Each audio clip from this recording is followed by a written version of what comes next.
Shalom, selamat malam Bapak Ibu Saudara yang dikasihi Tuhan, Jemaat Mesbah Doa, dimanapun berada pada malam hari ini. Mari kita mau sama-sama siapkan hati kita. Kita mau datang, kita mau menyembah Tuhan. Kita mau menikmati hadirat Tuhan pada malam hari ini. Biar hadiratnya boleh melingkupi setiap kita dimanapun berada. Mari kita sama-sama berdoa. Tuhan Yesus, terima kasih buat malam hari yang indah ini Tuhan. Jikalau Tuhan masih berikan kami kesempatan untuk kami boleh datang menyembah Engkau. Terima kasih Tuhan buat kasih-Mu, buat penyertaan-Mu, buat anugerah-Mu yang selalu nyata di dalam kehidupan kami. Atau bahkan mungkin yang saat ini ada di dalam kondisi tidak baik sekalipun, kami tetap datang, kami tetap menyembah Tuhan kami yang hidup. Sebab kami percaya saat kami datang, kami menyembah Engkau, ada kekuatan yang baru, ada sukacita yang baru Tuhan. Ada pemulihan, ada kesembuhan. Terima kasih Tuhan, kami percaya Tuhan yang terus berjalan menuntun langkah-langkah kami. Bahkan pertolongan-Mu tidak pernah terlambat Tuhan. Terima kasih, terima kasih. Mari sama-sama datang sembah Dia. Mari buka hatimu, naikkan pujian penyembahan-Mu. Naikkan ucapan syukur-Mu. Terima kasih Tuhan, terima kasih. Kami bersyukur buat kebaikan Tuhan. Terima kasih buat penyertaan-Mu di dalam hidup kami, sepanjang hidup kami Tuhan. Terima kasih. Oh Tuhan, kami bersyukur kepadamu Yesus, Engkau yang memegang hidup kami. Terima kasih Tuhan. Kami percaya pertolongan Tuhan tidak pernah terlambat. Dia akan selalu tepat pada waktunya. Terima kasih Tuhan Yesus. Haleluya. Oh Yesus. Mari sama-sama naikkan pujian ini. Tuhan selalu menolongku, selalu menjagaku,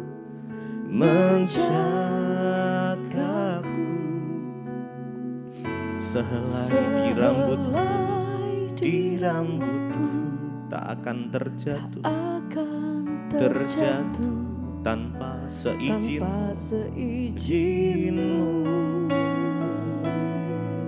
Tuhan selalu menolongku.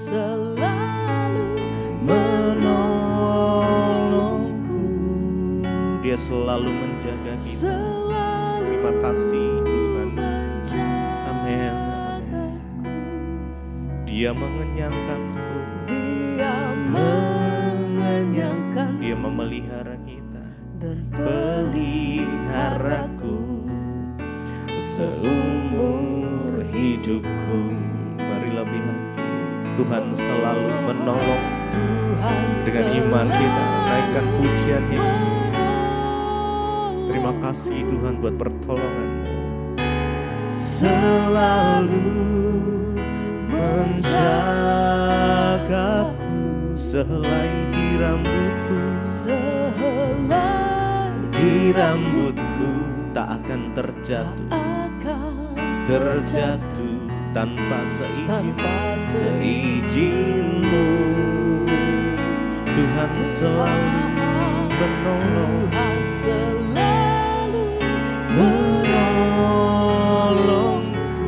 selalu menjagaku,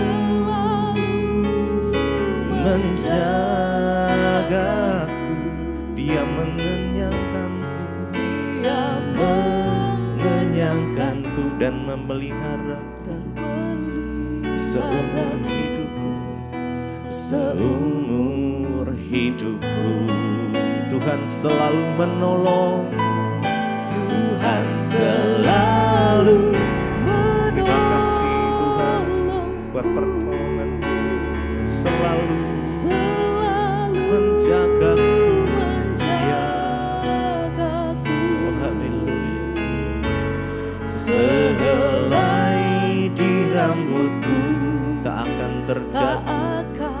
terjatuh tanpa seizinmu.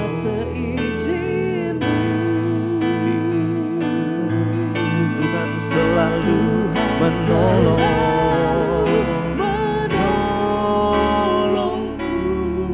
selalu menjagaku.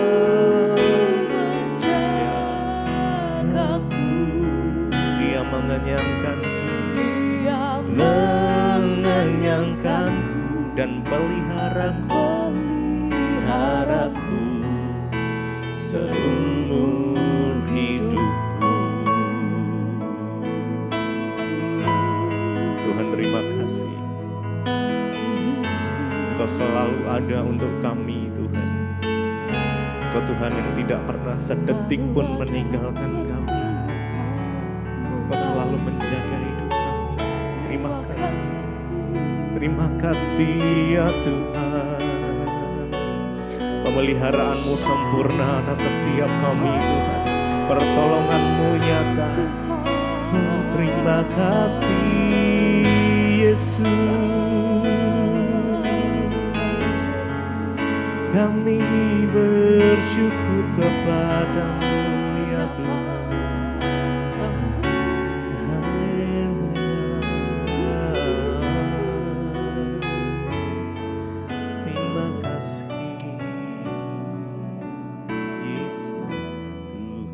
Selalu menolongku, selalu menjaga.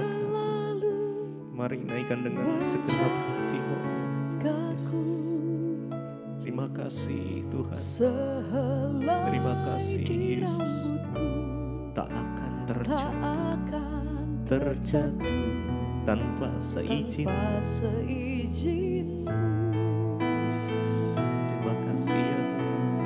Tuhan selalu menolongku, selalu menjagaku.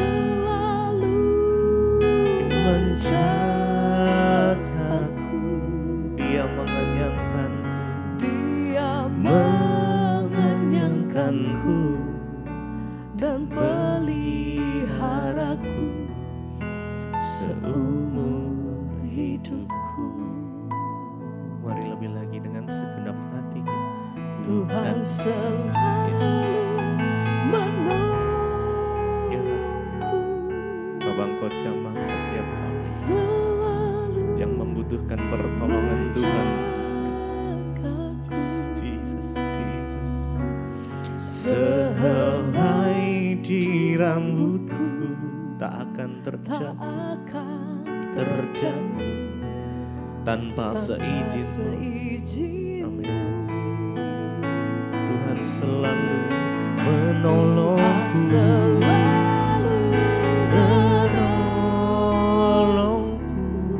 selalu menjagaku.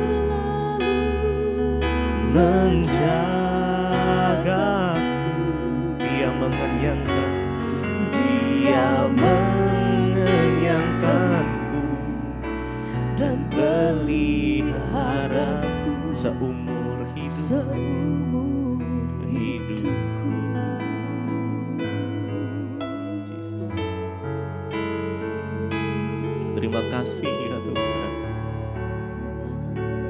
Terima kasih Yesus. Kami percaya hanya kepadamu ya Tuhan. Pengharapan kami hanya di dalam Engkau. Sumber kekuatan kami hanya di dalam Engkau Yesus. Sebab aku percaya bukan ya. Karena melihat, mari lebih lagi dengan segenap hati kita. Namun karena firman-Mu yang selalu digenapi di hidupku. Ku percaya bukan karena melihat, namun karena firman. Amin. Tiada pernah berubah. Sebab aku percaya ya Tuhan, bukan karena melihat, namun karena firman-Mu yang selalu digenapi. Kami percaya firman-Mu digenapi. Ku percaya, bukan karena melihat, namun karena firman-Mu tiada mari lebih lagi. Sebab aku percaya, kami percaya penuh kepadamu ya Tuhan. Amin. Yes. Namun karena firman yang selalu digenapi di hidupku, ku percaya bukan karena melihat, namun karena firman-Mu tiada pernah sebab aku percaya, bukan karena melihat, mari bangkitkan iman-Mu malam ini. Oh Yesus, yang selalu kami percaya janji-Mu ya dan amin Tuhan. Ku percaya bukan karena melihat, namun karena firman-Mu tiada pernah berubah. Kami percaya, kami percaya hanya kepadamu Yesus. Setiap janji-Mu akan digenapi buat kami yang berharap, yang bersandar padamu Yesus. Kau sumber kekuatan kami, Kau sumber pengharapan kami Tuhan. Kami percaya hanya kepadamu Yesus. Yesus, terima kasih ya Tuhan. Terima kasih Tuhan. Terima kasih Yesus. Sebab aku percaya, mari dengan segenap hati. Yes. Namun karena firman-Mu yang selalu digenapi. Yes. Amin, amin, amin. Dengan iman kami percaya, bukan karena melihat, namun karena firman tiada pernah berubah. Sebab aku percaya, bukan karena melihat, namun karena firman-Mu yang selalu digenapi di hidupku. Percaya ya Tuhan, bukan karena melihat, namun karena firman-Mu tiada pernah berubah. Terima kasih Yesus Tuhan. Kami percaya, setiap janji-Mu, firman-Mu Tuhan. Hati kami percaya, Engkau yang pegang janji-Mu Tuhan. Kami menyerahkan sepenuhnya di dalam tangan-Mu Tuhan, apapun yang kami hadapi hari-hari ini. Karena kami tahu kepada siapa hati kami menyembah, yang hidup, yang besar, yang ajaib, hanya Tuhan. Nama di atas segala nama, hanya di dalam nama Tuhan Yesus. Kami percaya, kami pegang janji-Mu Tuhan.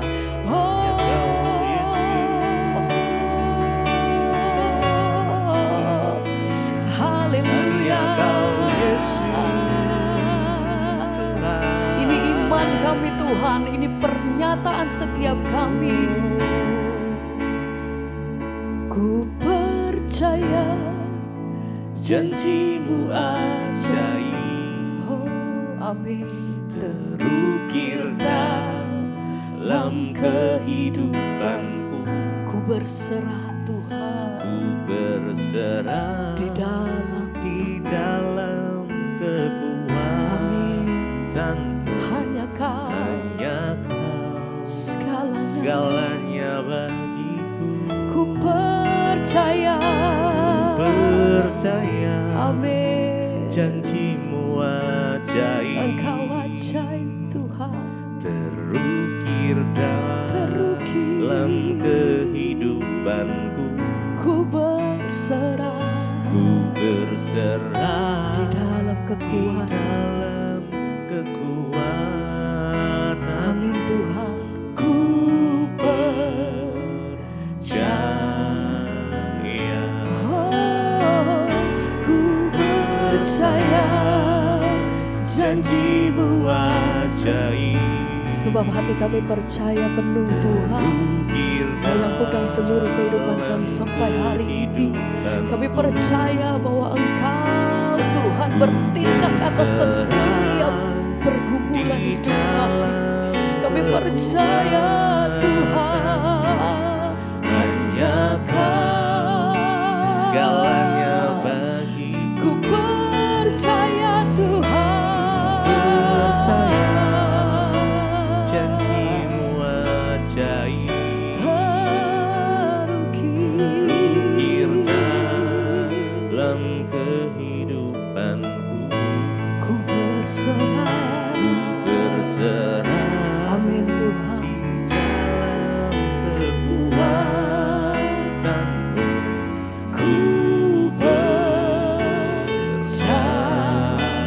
dengan iman kami nyatakan, ku percaya, amin. janjimu ajaib, Kami percaya penuh Tuhan, terukir ini setiap pernyataan kami. Oh Tuhan, berserah di dalam kekuatanmu, hanya Kau segalanya bagiku. Ku percaya janjimu ajaib, ya Tuhan, kami pegang erat setiap janjimu atas hidup kami Tuhan. Oh, ku berserah di dalam kekuatanmu, ku percaya, kami percaya janjimu ajaib, terukir. Terima kasih Tuhan, ku berserah di dalam kekuatanmu Tuhan. Hanya Kau segalanya bagi ku percaya. Janjimu ajaib, terukir ya Tuhan, ku berserah di dalam kekuatanmu, ku percaya.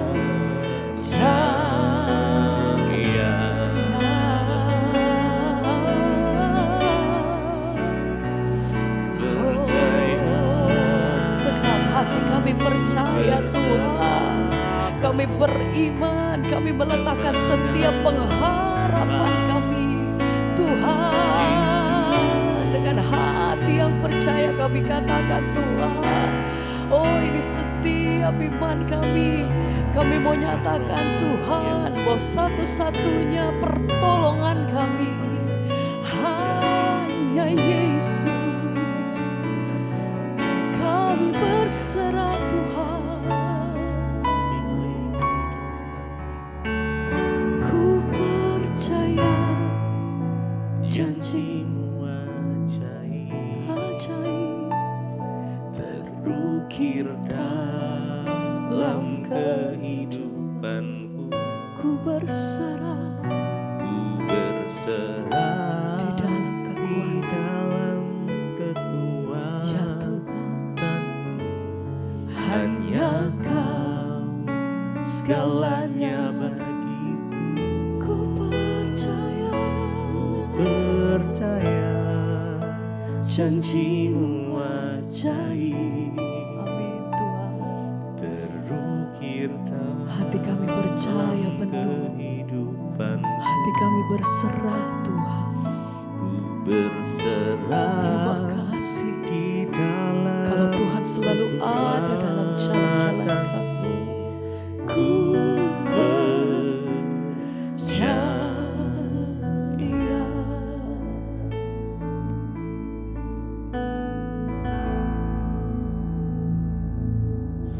Tuhan, ini bukan hanya sekedar nyanyian yang keluar dari mulut kami, tapi ini kerinduan setiap kami. Ubah hidup kami, pakai hidup kami sesuai dengan rencana Tuhan. Karena kami tahu Tuhan, kesuksesan di dunia ini tidak bisa diukur dari apapun harta, jabatan, kekayaan. Namun kesuksesan kami di mata Tuhan ketika kami mengetahui kehendak Tuhan dan kami hidup di dalam rencana Tuhan yang sempurna. Karena itu setiap kami ada di tempat ini pada sore hari ini, kami rindu kebenaran firman-Mu mengubah cara pandang kami. Kebenaran firman-Mu dapat mengubah hidup kami agar kami semakin mengerti kehendak Tuhan dalam hidup kami. Urapi hamba-Mu yang tidak ada apa-apanya Tuhan. Kuasa Roh Kudus-Mu yang mengurapi setiap kami. Sehingga kami mengerti rahasia firman-Mu. Segala pujian, hormat, kemuliaan hanya bagi Engkau. Di dalam nama Yesus. Yang percaya Tuhan di tengah kita memberkati kita. Mari katakan bersama. Amin. Tepuk tangan buat Tuhan Yesus. Iya, silakan duduk Bapak Ibu yang terkasih. Shalom. Bagaimana kabarnya? Luar biasa. Terima kasih buat Bapak Gembala, Pak Yusuf, Ibu dan Pak Kaleb, seluruh jemaat yang mempercayakan pelayanan ini kepada saya. Ya, kita bersyukur ya, hari ini temanya adalah ya, yang pahit itu yang menyembuhkan, yang memulihkan kita. Saudara, yang namanya manusia itu pasti tidak mau mengalami yang pahit. Amin apa amin? Saudara lebih suka yang manis atau yang pahit? Dalam hidup ini saudara mau yang manis atau yang pahit? Ya, jangan kebanyakan yang manis, nanti diabetes. Yang manis itu bahaya, beracun. Yang pahit ya itu enggak enak. Tetapi itu obat yang menyembuhkan. Amin. Ya, daun pepaya itu enggak enak. Pahit. Tapi khasiatnya banyak. Saudara makan sayur pare itu enggak enak. Pahit. Tapi khasiatnya banyak. Ya, bahkan obat segala macam yang pahit itu enggak enak. Saudara, di hidup ini kita pun sama. Kita mau menikmati hanya yang manis-manis saja. Siapa manusia yang mau pergumulan? Siapa orang yang ingin mengalami masalah di hidupnya? Kita ingin rumah tangga kita beres. Kita ingin pekerjaan kita beres. Kita mau pelayanan kita beres. Dan saya yakin tidak ada satupun dari saudara yang berdoa, Tuhan halangi pekerjaanku Tuhan. Ada yang berdoa begitu? Tuhan batalkan bisnisku Tuhan. Enggak ada orang yang berdoa seperti itu. Kita semua berdoa mengharapkan yang baik yang terjadi di hidup kita. Tapi percayalah saudara, engkau mau atau tidak, seringkali Tuhan akan mengizinkan yang pahit itu datang. Kita enggak pernah minta yang pahit itu datang. Tapi masalahnya kita ini manusia enggak mau diproses. Tapi Tuhan kita, Tuhan yang mencintai proses. Kalau kita nggak sesuai dengan cara kerjanya Tuhan, makanya banyak orang murtad. Banyak orang nggak mau lagi percaya Tuhan. Banyak orang yang imannya kandas di tengah jalan. Kenapa? Karena cara pikirmu, cara pandangmu dengan cara pandangnya Tuhan berbeda. Kita pikir masalah itu malah petaka. Kita pikir masalah itu enggak enak, enggak baik. Tapi percayalah saudara, di dalam Alkitab semua orang yang dipakai Tuhan, mereka diproses. Siapa yang mau dipakai Tuhan, yang mau dimuliakan, angkat tangan. Berarti saudara juga mau siapa yang mau diproses, angkat tangan. Mulai turun, enggak semua lagi. Ya. Orang Kristen hanya mau yang enak. Saudara, ketika Tuhan memberikan mimpi besar kepada Yusuf, lalu Yusuf menceritakan mimpi itu kepada keluarganya. Apakah keluarganya senang dan mendukung dia? Mereka bilang, wow hebat kau Yusuf. Ya engkau luar biasa dipakai Tuhan. Oh ya ayo kita sama-sama dukung mimpimu. Seperti itu? Enggak. Waktu Yusuf menceritakan mimpinya, pandangannya saudara-saudaranya ngomong apa? Sombong banget. Ya kan? Oh ya, kamu merasa lebih hebat dari kita. Lihat aja kamu. Apa yang terjadi?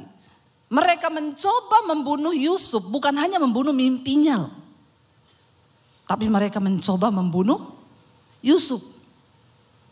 Tadinya mereka mau masukin dia ke dalam sumur. Lalu mereka pikir, rugi banget ya kita masukin dia ke dalam sumur, kita gak dapat apa-apa. Jual aja supaya dapat duit. Ya, zaman sekarang bahaya saudara. Sering kali demi keuntungan, orang tuh rela mencelakai teman, sahabat, bahkan saudara sendiri. Itu terjadi. Tapi kita lihat bahwa semua pun itu Tuhan izinkan. Untuk menjadikan kita ini dibentuk, diproses menjadi lebih indah. Ketika Yusuf mendapat mimpi dari Tuhan, apakah langsung dia bilang gini, Tuhan oke, saya terima mimpi itu. Mulai sekarang hidupku enak karena aku dapat visi besar dari Tuhan. Begitu? No. Ketika kita mendapat visi besar dari Tuhan, saat itulah bersiaplah engkau untuk diproses. Makanya kalau ada orang Kristen datang sama saya, Bu berat banget yang saya alami sekarang. Saya bilang, wow puji Tuhan. Berarti engkau berharga di mata Tuhan. Makanya Tuhan izinkan kau diproses. Saudara, cara kerjanya Tuhan itu selalu diproses dulu baru dimuliakan. Tapi semua orang Kristen maunya cepat-cepat dimuliakan. Jalan pintas. Tapi Tuhan gak seperti itu. Kita harus melalui proses. Yusuf difitnah, di rumah Potifar, di penjara, dia masuk penjara. Ya, tapi kita tahu bersama, bagi Tuhan, Yusuf tidak ada cara lain untuk engkau menuju istana raja. Pintu penjara adalah jalan untuk Yusuf menuju ke istana raja. Semua proses kepahitan yang kita alami, mungkin itu jalan Tuhan saudara.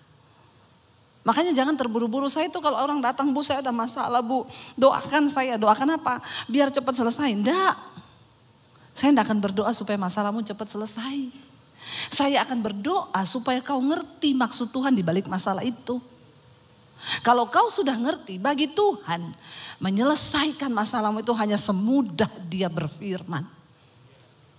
Tapi bagi orang Kristen itu ya banyak yang gak mau, gak sabar. Saya bilang, kalau kamu bikin jalan pintas lewat masalah ini bisa banget, bisa kamu minta tolong, kamu punya kenalan, orang hebat, kamu punya koneksi. Tapi engkau akan mengalami ini lagi, gak tahu bulan depan, tahun depan akan sama persoalanmu.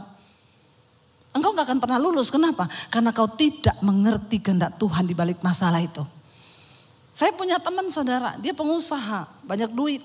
Setiap kali ada masalah gampang, tinggal panggil koneksi, telepon sana sini, beres. Ketika dia mendengar khotbah saya, dia bilang, aduh Ibu Debbie kita harus mengandalkan Tuhan ya. Iya.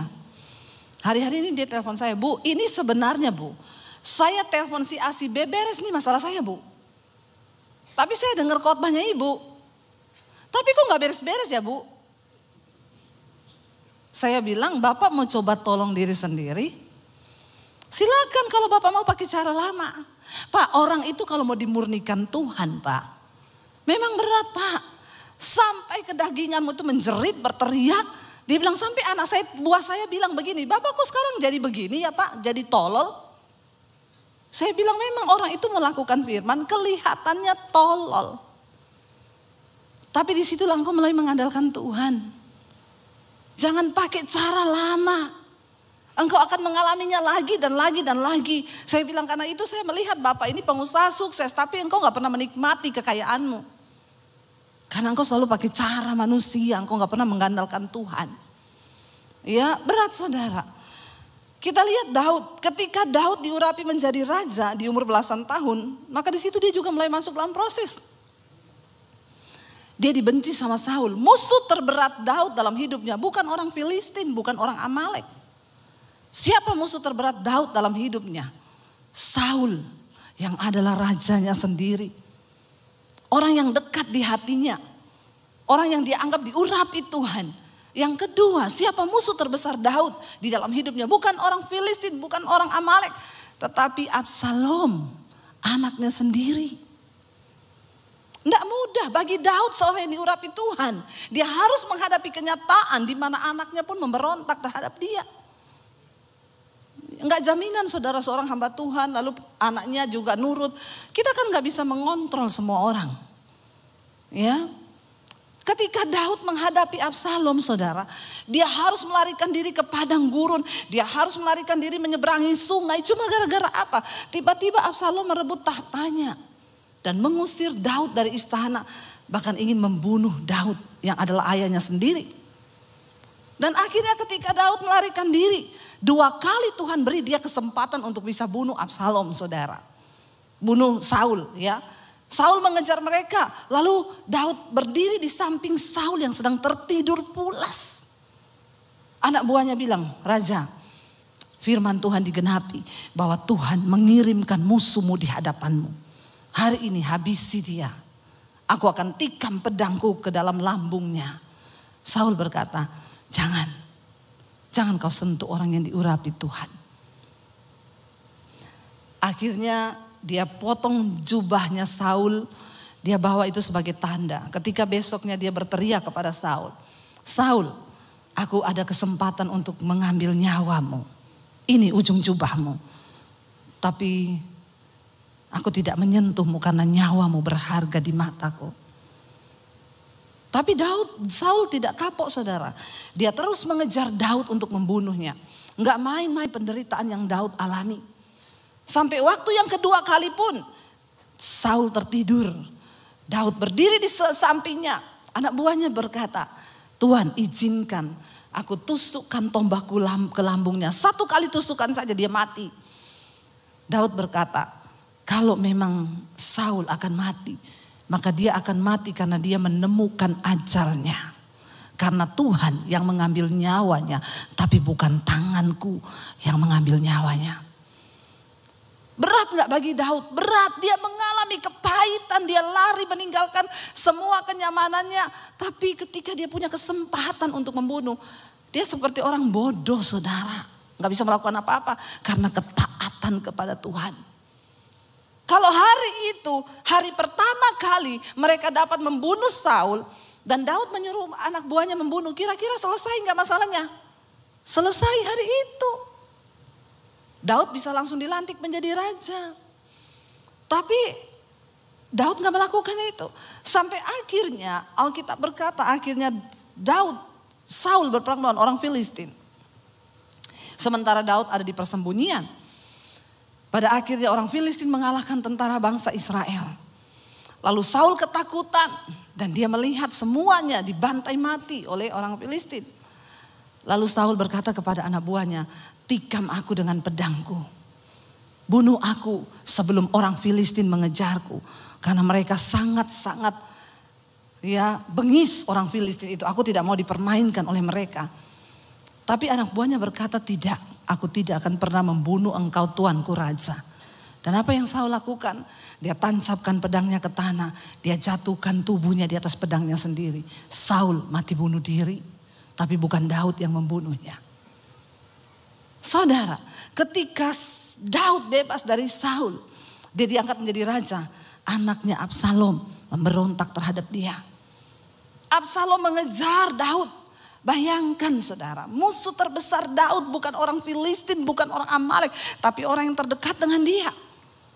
Dia lari saudara menyeberang sungai ke padang gurun. Daud melarikan diri dari kejaran anaknya.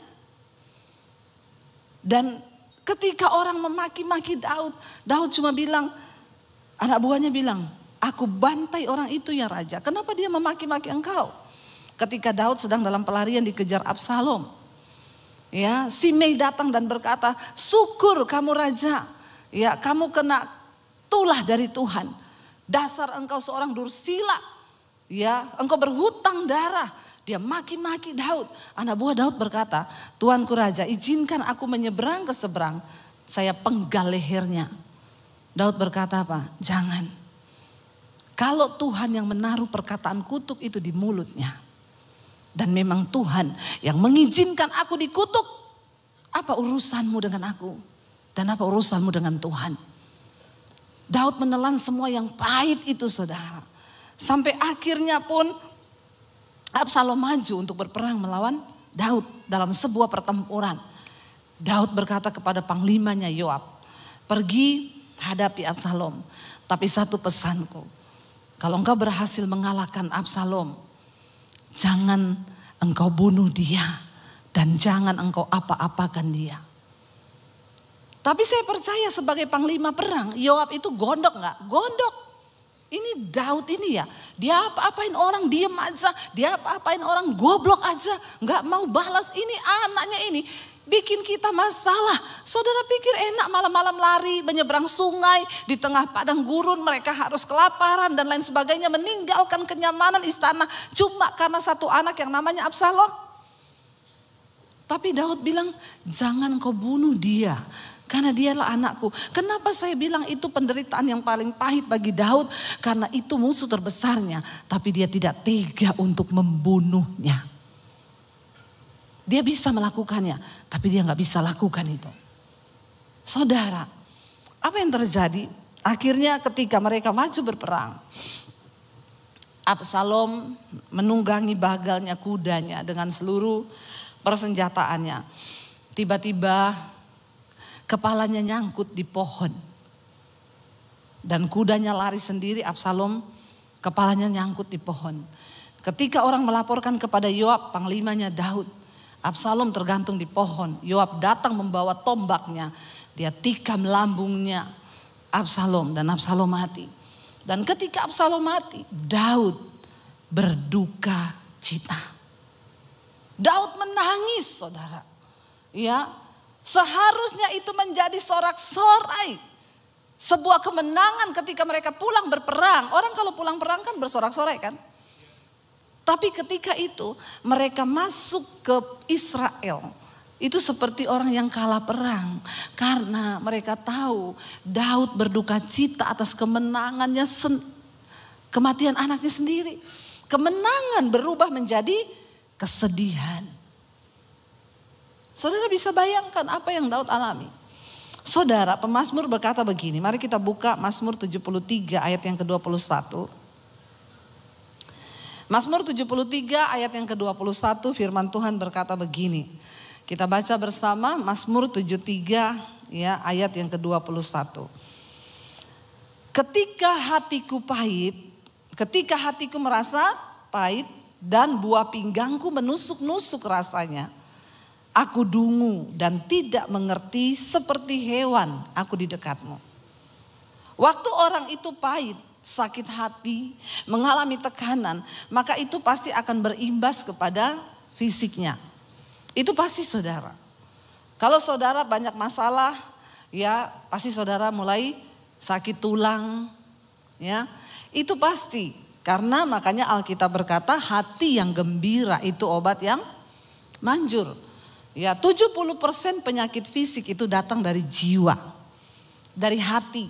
Ya, maka dikatakan ketika hatiku merasa pahit, buah pinggangku menusuk-nusuk rasanya. Sakit pinggang itu biasanya karena sakit hati. Nggak usah angkat tangan. Yang sering sakit pinggang di sini, coba periksa hatimu. Ya, mungkin engkau ada kekecewaan di sana. Lepaskan pengampunan. Aku dungu dan tidak mengerti seperti hewan aku di dekatmu. Ketika kita mengalami sesuatu yang berat di hidup ini, kadang-kadang kita ini udah gak ngerti. Bahkan mau ngapain lagi kita udah gak tahu mau ngapain. Aku ini dungu, bodoh seperti hewan, sudah gak bisa mikir. Saudara, saya tadi baru teleponan dengan seorang ibu.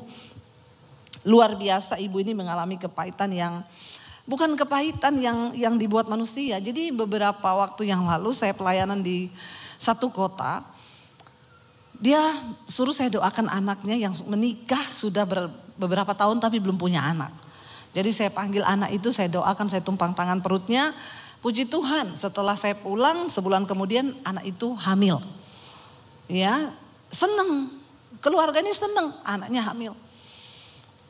Ya, sebulan yang lalu dia melahirkan, saudara. Semua seneng, ya, mamanya seneng dapat cucu. Tiba-tiba ketika anaknya baru berumur 1 bulan, Kamis kemarin, anak ini meninggal.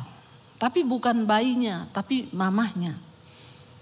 Jadi anak dari ibu ini. Saudara bisa bayangkan, sebuah kebahagiaan tiba-tiba berubah menjadi sebuah hal yang pahit. Inilah hidup, ini hidup. Ikut Tuhan itu tidak selalu yang manis.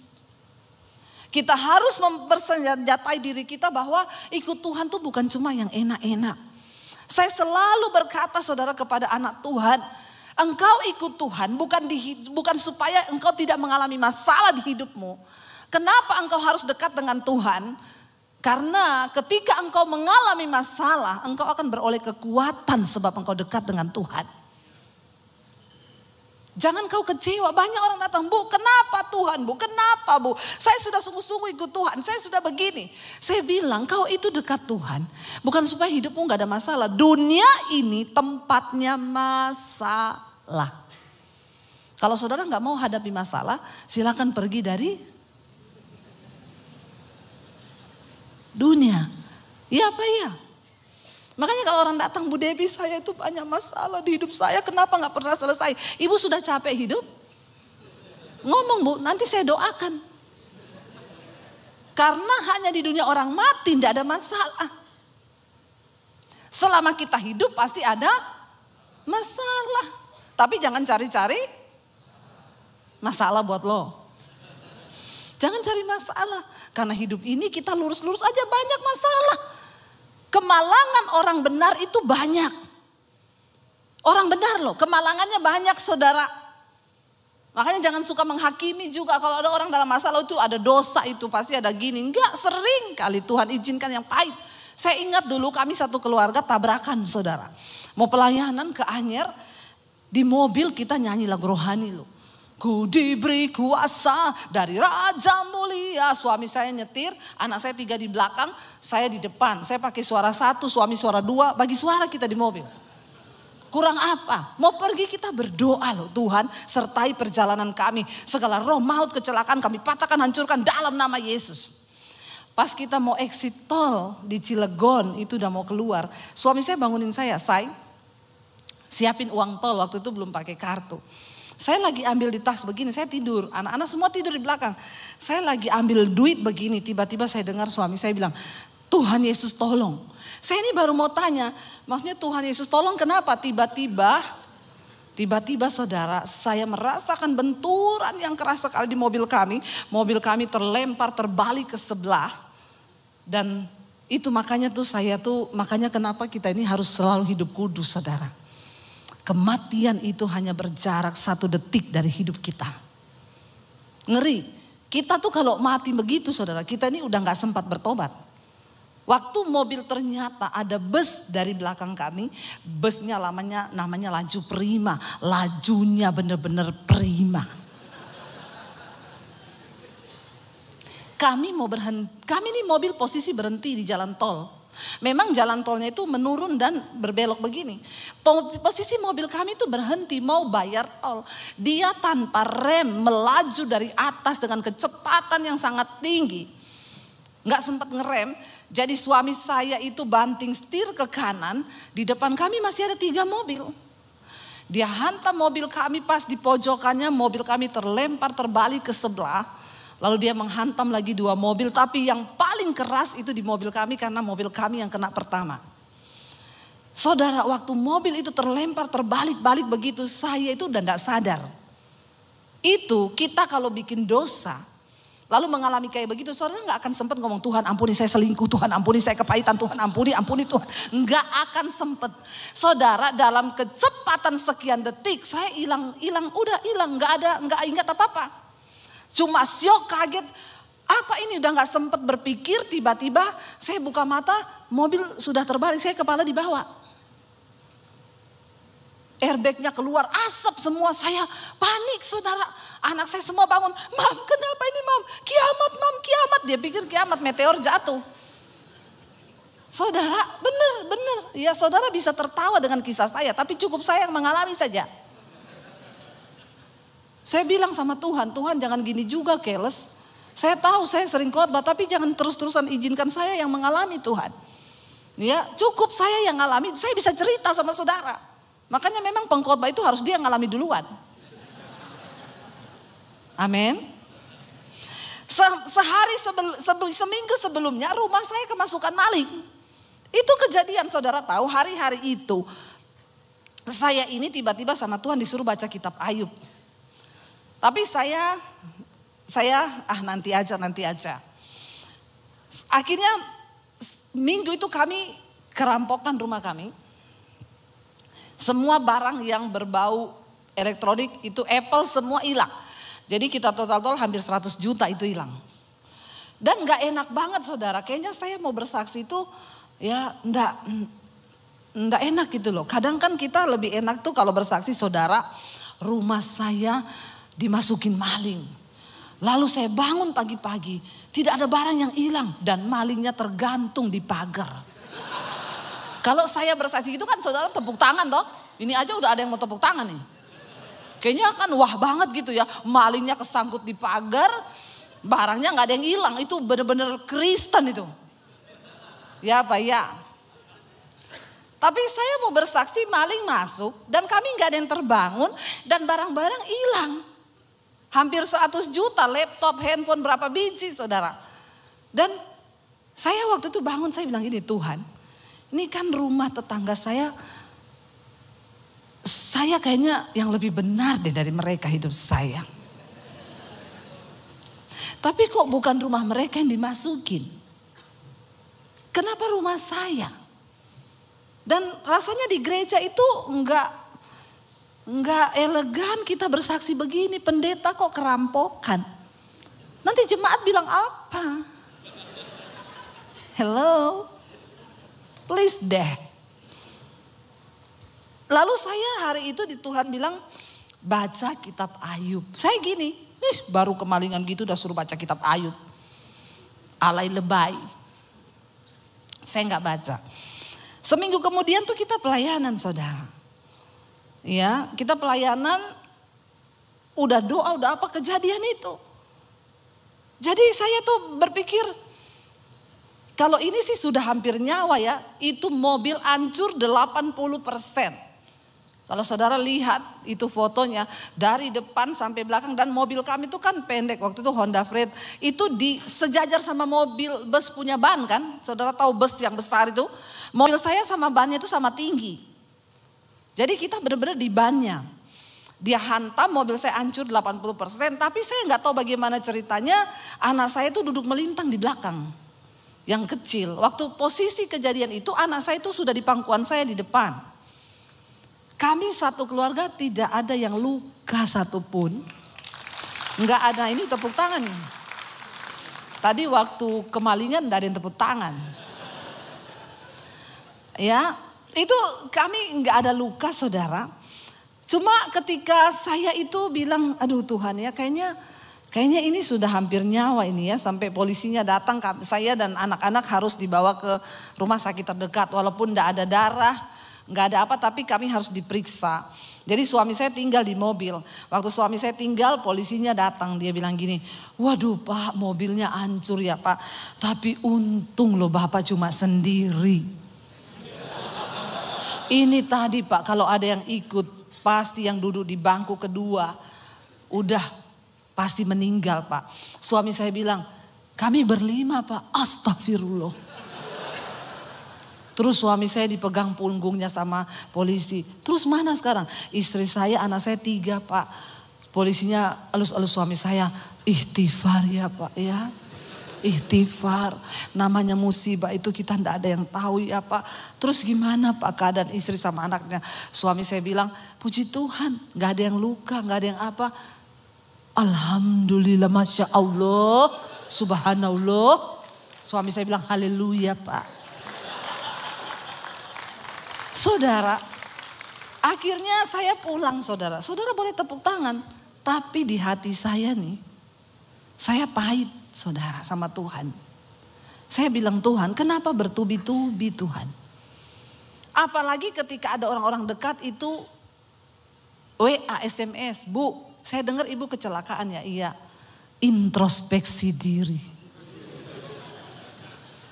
Itu kata-kata memang memotivator untuk orang semakin kepahitan.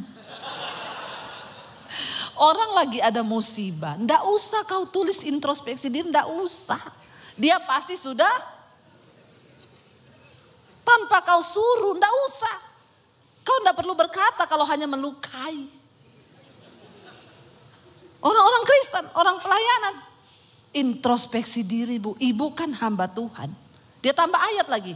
Firman Tuhan berkata, rancanganku bukan rancangan kecelakaan. Pret.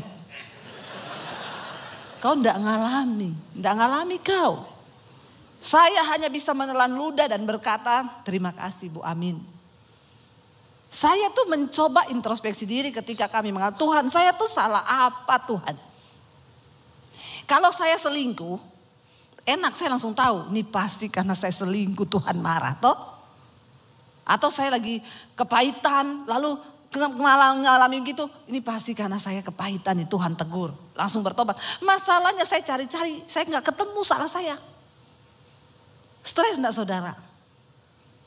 Saya pahit sama Tuhan. Kenapa engkau permalukan aku Tuhan? Aku nih hamba-Mu loh. Seolah-olah engkau meninggalkan saya. Iblis bilang, di mana Tuhanmu? Sekarang kau dicerca semua orang. Bertubi-tubi saudara yang datang. Lalu akhirnya puji Tuhan ya kami nggak mengalami apapun. Kami akhirnya berdoa, saya telan sendiri ya. Ketika kami mengalami itu juga banyak yang menjauh, dipikir kita ini orang kena kutuk. Bertubi-tubi. Lalu puji Tuhan ya setelah beberapa waktu Tuhan gantiin mobil kita dari yang Honda Freed dikasih Innova yang terbaru saat itu. Nggak usah tepuk tangan. Nggak usah. Ya. Dikasih Innova yang terbaru. Itu orang yang introspeksi diri tadi yang ngomong begitu. Dia ngomong gini, dia WA saya, Bu, saya dengar ya ibu mobilnya diganti yang lebih bagus dari yang dulu ya. Ternyata ibu tabrakan tuh karena Tuhan mau ganti mobil ibu ya. Jadi saya bilang gini, ibu mau mobilnya diganti, Mercy. Mau Bu, saya doakan masuk di bawah kontainer. Kadang-kadang orang Kristen tuh otaknya picik. Ya picik kau. Semua hanya diukur dari berkat Tuhan. Semua hanya diukur dari sesuatu yang manis. Ada begitu banyak hal yang saya dapatkan saudara. Waktu saya baca kitab Ayub itu, akhirnya saya baca itu Ayub. Saya baru tahu Tuhan apa yang saya alami ini gak ada apa-apanya dengan apa yang Ayub alami. Saya nangis waktu itu sama Tuhan. Dan saya harus merasakan itu semua. Saudara tadi pemazmur itu berkata, dia bilang begini. Aku ini dungu seperti hewan aku di dekatmu. Tetapi ayat 23 berkata, kita baca bersama apa ayat 23 bilang. Tetapi aku tetap di dekatmu, engkau memegang tangan kananku. Ayat 24 berkata, dan nasihatmu, engkau menuntun aku dengan nasihatmu, engkau menuntun aku, dan kemudian engkau mengangkat aku ke dalam kemuliaan. Walaupun pahit hari ini engkau alami, pastikan engkau tetap berada dekat dengan Tuhan. Sekalipun kau gak ngerti, aku dungu Tuhan, aku gak ngerti. Saya tadi teleponan dengan ibu yang anaknya itu meninggal. Dia nangis, saya bilang, ibu saya turut bersimpati. Tapi Bu, jangan pernah berkata Tuhan tidak baik. Dia bilang, iya Bu Debbie, saya enggak menyadari, saya enggak nyangka terjadi seperti ini. Ibu, Tuhan baik. Iya Bu, Tuhan baik Bu. Saya banyak introspeksi diri saya Bu, saya harus lagi lebih mendekat kepada Tuhan. Banyak hal yang saya bertobat dalam hidup ini. Wow, puji Tuhan. Itu yang membuat hati saya senang karena dia nggak jauh. Tidak lari menjauh. Saudara, mari kita lihat bersama. Kita cepat saja Yesaya 38. Ketika Hizkia divonis mati sama Tuhan, dia sakit. Dia berkata begini saudara, Yesaya 38 ayat 15. Apakah yang akan kukatakan dan kuucapkan kepada Tuhan? Bukankah dia yang telah melakukannya? Aku sama sekali tidak dapat tidur karena pahit pedihnya perasaanku.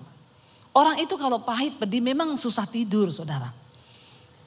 Iya enggak? Saudara ngalami enggak yang susah-susah tidur hari-hari ini? Banyak pikiran. Ya, banyak pergumulan memang tidak bisa dipungkiri. Apalagi divonis mati. Ya, kita sakit kepala aja nggak bisa tidur. Aduh, jangan-jangan ini saya ada tumor di kepala. Aduh, jangan-jangan ini udah nggak bisa tidur tuh. Ya, itu pasti pahit pedih perasaanku. Aku nggak bisa tidur, dia bilang. Lalu ayat yang ke-16, ya Tuhan. Tapi dia bilang apa yang bisa kukatakan? Karena semua Tuhan yang melakukannya. Tapi ayat 16 dia bilang, ya Tuhan, karena inilah hatiku mengharapkan Engkau. Tenangkanlah rohku. Buatlah aku sehat. Buatlah aku sembuh. Minta kepada Tuhan supaya dia tenangkan rohmu. Sepahit apapun keadaan yang bergejolak di luar engkau, kalau di dalammu itu tenang, maka engkau tidak akan terpengaruh dengan apa yang ada di luar. Dan ayat 17 di sana bagus dia tulis, kita baca bersama 1, 2, 3. Sesungguhnya penderitaan yang pahit menjadi keselamatan bagiku. Engkaulah yang mencegah jiwaku dari lubang kebinasaan. Sebab engkau telah melemparkan segala dosaku jauh dari hadapanmu. Ternyata penderitaan yang pahit itu dapat apa? Menyelamatkan jiwa kita. Makanya jangan selalu benci kepada proses yang Tuhan kerjakan. Banyak orang yang akhirnya sekarang berkata gini, saya bersyukur Bu, untung saya diproses. Kalau nggak diproses, maka saya tidak akan melihat kemuliaan Tuhan. Kalau saya nggak diproses, saya tidak pernah tahu rencana Tuhan. Saudara, di hidup ini kita akan mengalami banyak hal yang bahkan kita nggak terbayang. Siapa yang terbayang saudara? Ibu tadi lagi seneng punya cucu, baru lahir. 1 bulan cucunya, anaknya meninggal. Siapa yang tahu itu akan terjadi? Tapi inilah hidup. Saudara mau atau tidak, seringkali yang pahit itu Tuhan izinkan. Tapi kenapa kita harus selalu dekat dengan Tuhan? Bukan supaya kita tidak mengalami yang pahit. Supaya kita beroleh kekuatan ketika Tuhan izinkan proses itu datang. Mari kita bangkit berdiri bersama. Kita mau bilang sama Tuhan, Tuhan seringkali jalan hidup ini tidak terselami. Tapi kami butuh penyertaan Tuhan dalam hidup ini. Supaya yang pahit itu di dalam penyertaan Tuhan menjadi sesuatu yang menyembuhkan jiwa kami. Tolong kami tetap taat Tuhan di dalam segala perkara. Kita mau bilang di hadapan Tuhan, penyertaan-Mu sempurna Tuhan. Bahkan rancangan-Mu itu penuh damai di hidup kami. Terima kasih Yesus. Terima kasih Tuhan, ini hidup kami Bapa. Penyertaan-Mu sempurna, rancangan-Mu penuh damai, aman dan sejahtera. Walau di tengah badai, ingin ku selalu bersama, rasakan keindahan. Arti kehadiran-Mu Tuhan. Lebih lagi saudara angkat tanganmu di hadapan Tuhan, katakan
tutup mata dalam hadirat Tuhan.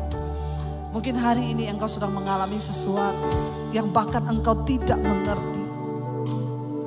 Mungkin engkau berkata, Tuhan, engkau tahu perasaanku hari ini, betapa bergejolak, pahit hidupku Tuhan. Saudara, yang pahit itu dapat menyelamatkan jiwamu.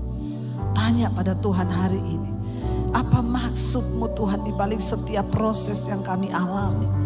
Apa rencanamu Tuhan di balik semua penderitaan ini? Ajar kami untuk mengerti kehendak Tuhan. Ajar kami, karena kami tahu di setiap proses dan masalah di hidup kami, Tuhan sedang turut bekerja mendatangkan kebaikan atas hidup kami, agar kami dapat menggenapi semua rencana Tuhan atas hidup kami. Kami bawa hidup kami hari ini Tuhan.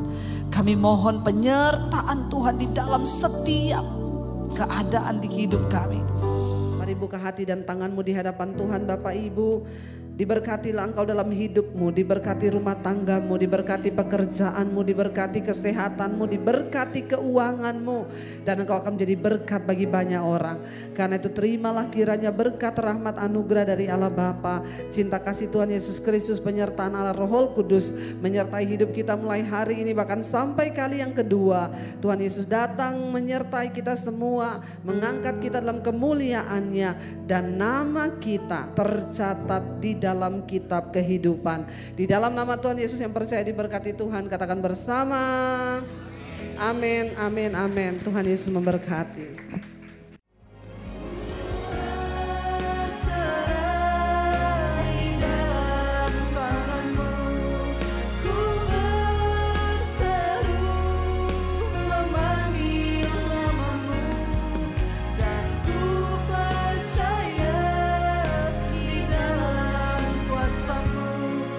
Yesus